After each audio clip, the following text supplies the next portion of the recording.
السلام علیکم اسٹوڈنٹس، امید کرتی ہوں کہ آپ سب ٹھیک ہوں گے۔ آج ہم جماعت حرم کی اسلامیات کا باب نمبر 2 ایمانیت و عبادات کا بے عبادات کا فرسٹ ٹاپک روزہ صوم کے بارے میں پڑھیں گے اور اس کی ایکسرسائز کو کمپلیٹ کریں گے۔ بے عبادات 1 روزہ صوم۔ آگے ہے روزے کا معنی و مفہوم۔ عربی زبان میں روزے کو صوم کہتے ہیں، جس کا مطلب ہے کسی چیز سے رکنا اور اس کو ترک کرنا۔ شریعت کی اصطلاح میں صبح صادق سے لے کر غروب آفتاب تک کھانے پینے سے رک جانے اور دیگر خواہشات کو ترک کرنے کا نام روزہ ہے۔ روزے کی اہمیت و فضیلت۔ روزہ اسلام کا بنیادی رکن اور ایک اہم عبادت ہے۔ روزہ ہر عاقل، بالغ اور مقیم مسلمان پر فرض ہے۔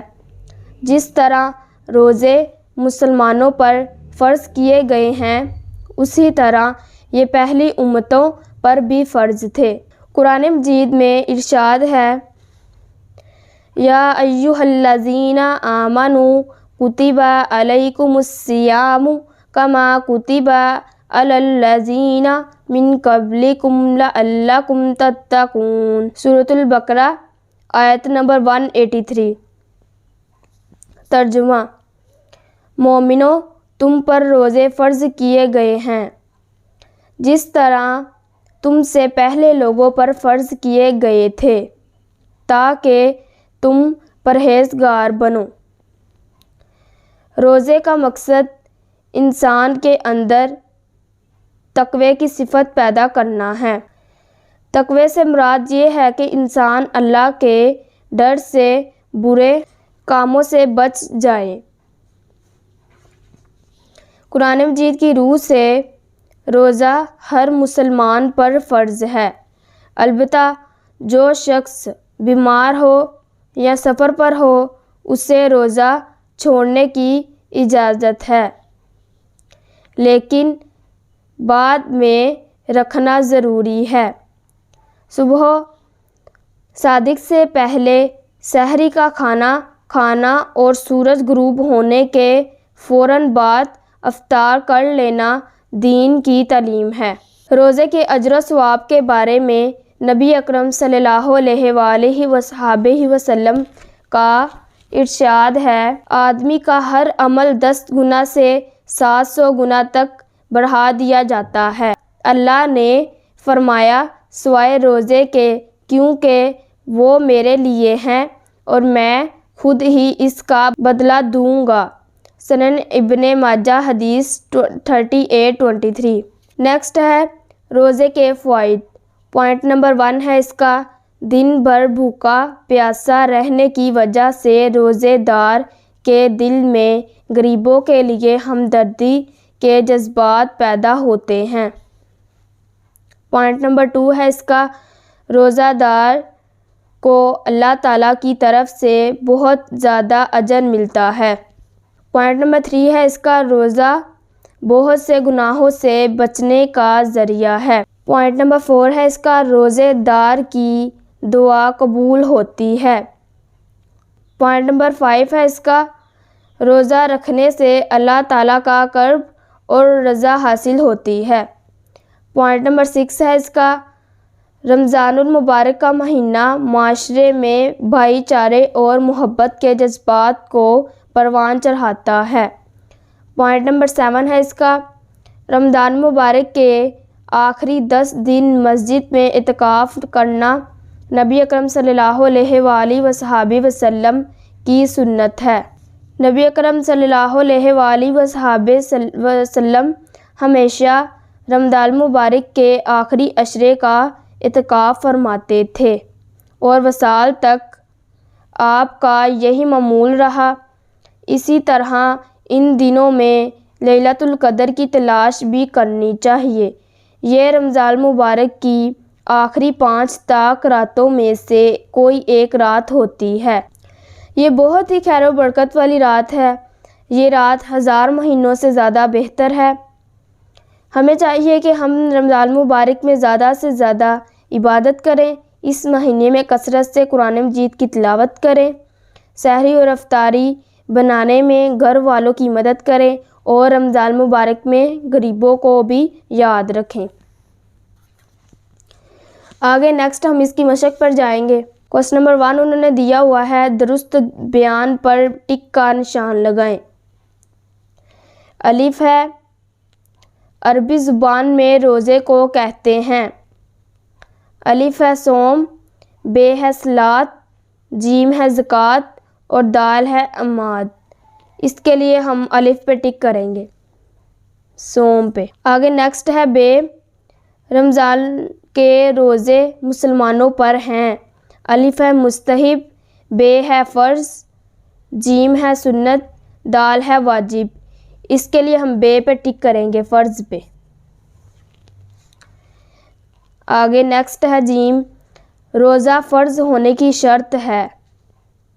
الف مالدار ہونا، بے بالغ ہونا، جیم طاقتور ہونا، دال عالم ہونا۔ اس کے لیے ہم بے پہ بالغ ہونا پہ ٹک کریں گے۔ آگے نیکسٹ ہے دال، حدیث کے مطابق رمضان المبارک میں آدمی کا ہر عمل بڑھا دیا جاتا ہے۔ الف 10 سے 700 گنا، بے 10 سے 800 گنا، جیم 10 سے 900 گنا، دال 10 سے 1000 گنا۔ اس کے لیے ہم الف پہ ٹک کریں گے، 10 سے 700 گنا۔ آگے ہے، قرآن مجید کی روح سے روزے کا مقصد ہے۔ الف تقوی، بے اخلاص، جیم سچائی اور دال ہے دیانت داری۔ اس کے لیے ہم الف پہ ٹک کریں گے، تقوی پہ۔ آگے نیکسٹ ہے کوسچن نمبر 2 انہوں نے دیا ہوا ہے، مختصر جواب لکھیں۔ الف ہے، شریعت کی اصطلاح میں روزے سے کیا مراد ہے؟ اس کے لیے ہم پیچھے جائیں گے، فرسٹ پیج پہ انہوں نے دیا ہوا ہے اس کا جواب۔ شریعت کی اصطلاح میں صبح صادق سے لے کر غروب آفتاب تک کھانے پینے سے رک جانے اور دیگر خواہشات کو ترک کرنے کا نام روزہ ہے۔ آگے بے ہے، روزے کی فرضیت کے بارے میں قرآن مجید کی آیت کا ترجمہ لکھیں۔ اس کے لیے ہم پیچھے جائیں گے، فرسٹ پیج پہ اینڈ پہ دیکھیں گے، انہوں نے دیا ہوا ہے ترجمہ۔ قرآن مجید میں ارشاد ہے، مومنو تم پر روزے فرض کیے گئے ہیں جس طرح تم سے پہلے لوگوں پر فرض کیے گئے تھے تاکہ تم پرہیزگار بنو۔ روزے کا مقصد انسان کے اندر تقوی کی صفت پیدا کرنا ہے۔ تقوی سے مراد یہ ہے کہ انسان اللہ کے ڈر سے برے کاموں سے بچ جائے۔ قرآن مجید کی روح سے روزہ ہر مسلمان پر فرض ہے، البتہ جو شخص بیمار ہو یا سفر پر ہو اسے روزہ چھوڑنے کی اجازت ہے، لیکن بعد میں رکھنا ضروری ہے۔ صبح صادق سے لے کر سحری کا کھانا کھانا اور سورج غروب ہونے کے فوراً بعد افطار کر لینا دین کی تعلیم ہے۔ آگے نیکسٹ ہے جیم، رمضان مبارک سے ہمیں کس طرح فائدہ اٹھانا چاہیے؟ اس کے جواب میں ہم یہ پیچھے جائیں گے، پیج نمبر 20 پہ۔ ہمیں چاہیے کہ ہم رمضان مبارک میں زیادہ سے زیادہ عبادت کریں، اس مہینے میں کثرت سے قرآن مجید کی تلاوت کریں، سحری افطاری بنانے میں گھر والوں کی مدد کریں اور رمضان مبارک میں غریبوں کو بھی یاد رکھیں۔ آگے نیکسٹ ہے دال، روزے کے 2 فوائد لکھیں۔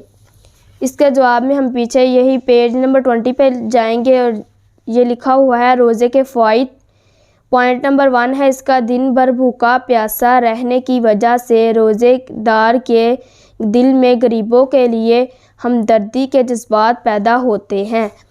پوائنٹ نمبر 2 اس کا لکھیں گے، روزہ دار کو اللہ تعالیٰ کی طرف سے بہت زیادہ اجر ملتا ہے۔ آگے کوسچن نمبر 3 انہوں نے دیا ہوا ہے، تفصیلی جواب لکھیں۔ الف ہے، روزے کی اہمیت و فضیلت بیان کریں۔ اس کے پیچھے ہم جواب انہوں نے دیا ہوا ہے، پیج نمبر 1 پہ 19 پیج ہے اس کا، روزے کی اہمیت و فضیلت۔ روزہ اسلام کا بنیادی رکن ہے اور ایک اہم عبادت ہے۔ روزہ ہر عاقل، بالغ اور مقیم مسلمان پر فرض ہے۔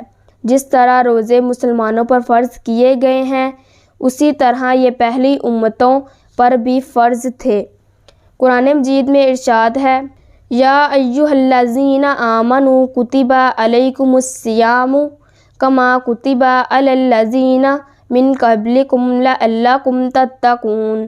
سورۃ البقرہ آیت نمبر 183۔ ترجمہ: مومنو، تم پر روزے فرض کیے گئے ہیں جس طرح تم سے پہلے لوگوں پر فرض کیے گئے تھے تاکہ تم پرہیزگار بنو۔ روزے کا مقصد انسان کے اندر تقوی کی صفت پیدا کرنا ہے۔ تقوی سے مراد یہ ہے کہ انسان اللہ کے ڈر سے، برے کاموں سے بچ جائے۔ قرآن مجید کی روح سے روزہ ہر مسلمان پر فرض ہے، البتہ جو شخص بیمار ہو یا سفر پر ہو اسے روزہ چھوڑنے کی اجازت ہے، لیکن بعد میں رکھنا ضروری ہے۔ صبح سے پہلے سحری کا کھانا کھانا اور سورج غروب ہونے کے فوراً بعد افطار کر لینا دین کی تعلیم ہے۔ روزے کے اجر و ثواب کے بارے میں نبی اکرم صلی اللہ علیہ وآلہ وسلم کا ارشاد ہے، آدمی کا ہر عمل 10 گنا سے 700 گنا تک بڑھا دیا جاتا ہے۔ اللہ نے فرمایا، سوائے روزے کے، کیونکہ وہ میرے لیے ہے، میں خود ہی اس کا بدلہ دوں گا۔ آگے نیکسٹ ہے، بے اعتکاف اور شب قدر کی اہمیت اپنے الفاظ میں تحریر کریں۔ یہ پیچھے ہم پیج نمبر 20 پہ جائیں گے، انہوں نے یہ دیا ہوا ہے، یہاں سے لے کر یہاں تک اس کا جواب لکھیں گے۔ رمضان المبارک کے آخری 10 دن مسجد میں اعتکاف کرنا نبی اکرم صلی اللہ علیہ وآلہ وسلم کی سنت ہے۔ نبی اکرم صلی اللہ علیہ وآلہ وسلم ہمیشہ رمضان المبارک کے آخری عشرے کا اعتکاف فرماتے تھے اور وصال تک آپ کا یہی معمول رہا۔ اسی طرح ان دنوں میں لیلۃ القدر کی تلاش بھی کرنی چاہیے۔ یہ رمضان المبارک کی آخری 5 طاق راتوں میں سے کوئی ایک رات ہوتی ہے۔ یہ بہت ہی خیر و برکت والی رات ہے۔ یہ رات 1000 مہینوں سے زیادہ بہتر ہے۔ ہمیں چاہیے کہ ہم رمضان مبارک میں زیادہ سے زیادہ عبادت کریں، اس مہینے میں کثرت سے قرآن مجید کی تلاوت کریں، سحری و افطاری بنانے میں گھر والوں کی مدد کریں اور رمضان مبارک میں قریبوں کو بھی یاد رکھیں۔ Thanks for watching this video. امید کرتی ہوں کہ آپ کو یہ ویڈیو بہت پسند آئے گی۔ اللہ حافظ۔